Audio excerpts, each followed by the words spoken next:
Hola, bienvenidos a la nueva parte de nuestro tutorial sobre de la clase de bases de datos. Vamos a seguir trabajando con SQL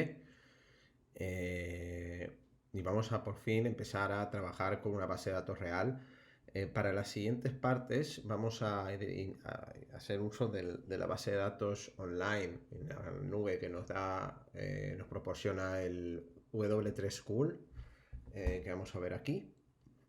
Y vamos a, por orden, ir viendo las distintas llamadas que nos ofrece SQL, para ya ir aprendiendo las posibilidades que nos da, aplicándolo sobre esta base de datos que nos proporcionan en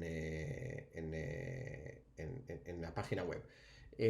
La página web en sí, o sea, si nosotros vamos a, si entráis en la página web w3school.com y vais a la sección de SQL, en el home le da la posibilidad de pinchar aquí o elegir aquí el Try it yourself, y cuando pincháis aquí yo recomiendo que abráis una pestaña nueva, ¿vale? Así.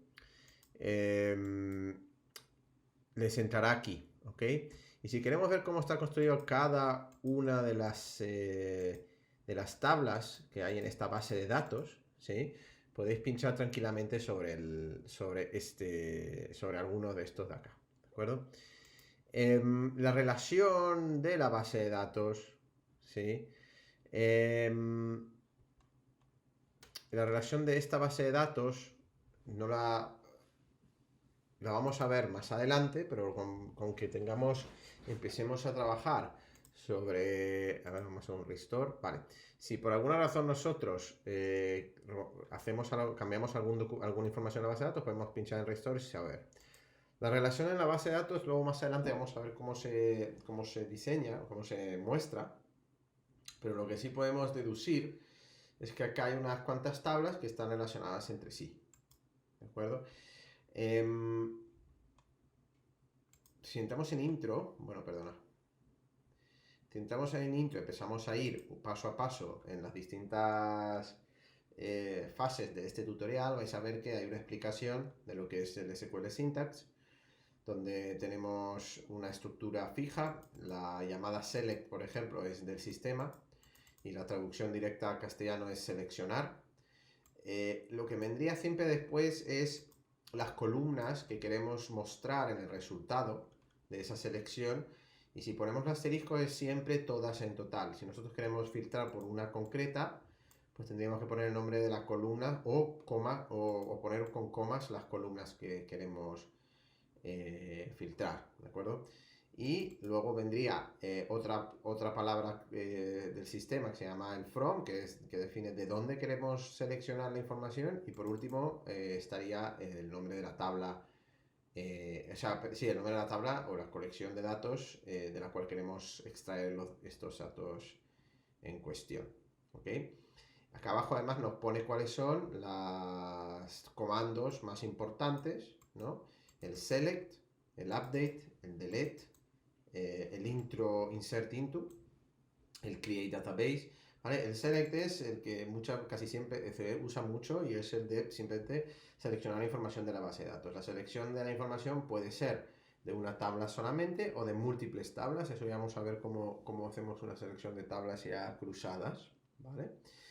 Luego está el update para actualizar una tabla, la actualización de una fila en la tabla, ¿de acuerdo? O sea, nos permite cambiar un dato de la tabla misma. Eso ya vamos a ver cómo se usa. El delete permite borrar un dato de la tabla. El insert into es muy importante porque nos permite insertar nuevos datos a la tabla. El create database es para crear una base de datos entera. El alter database es para modificar una base de datos.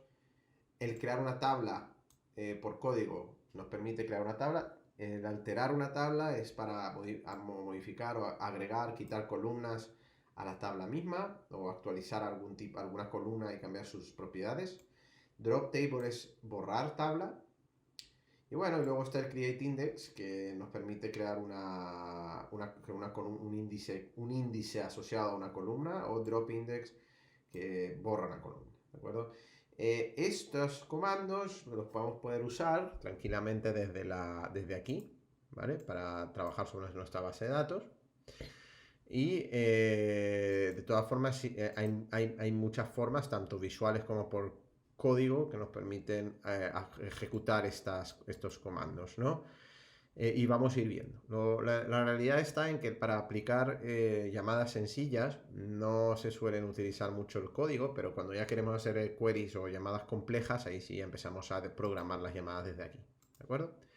Si damos a Next, ya empezamos viendo cómo funciona el syntax de la select, donde podemos ver claramente que nos dice que podemos, para usar la select, hay que poner la palabra select y luego las columnas que queremos obtener o mostrar en el resultado, ¿de acuerdo? Podemos poner todas las columnas que queramos de la tabla o simplemente un asterisco para mostrar todas.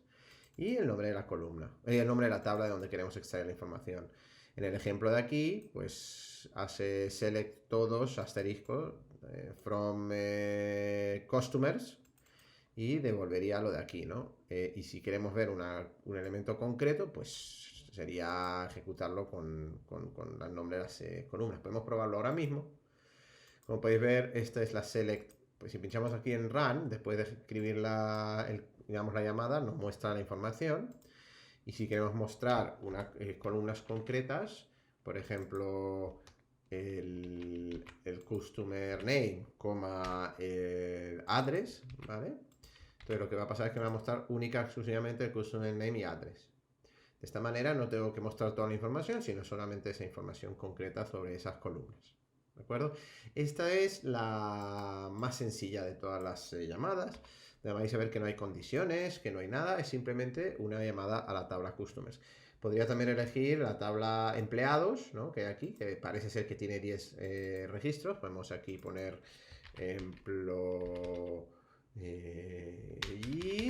¿de acuerdo? Y si ejecuto esto, pues me sale la información de cada uno de los empleados, que además tiene unas notas al lado de información. De aquí podemos deducir, por ejemplo, que la columna employee ID es un int, ¿no? Es un número entero.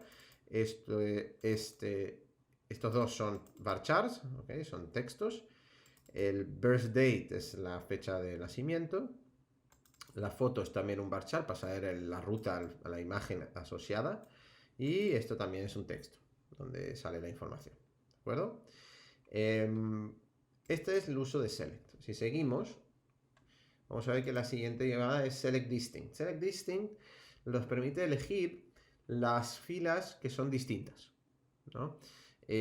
Por ejemplo, si hay filas similares, lo que va a pasar es que va a intentar filtrar de tal manera de que solamente muestre las que son distintas. El mejor ejemplo es usando, como ponen aquí, el país y customers, porque si volvemos a la tabla customers, vamos a pinchar aquí para verlo, vamos a ver que a nivel de país tenemos México, dos Méxicos aquí, Alemania.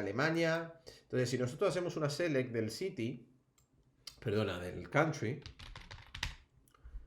lo que va a volver como podéis ver, en algunos casos se repite.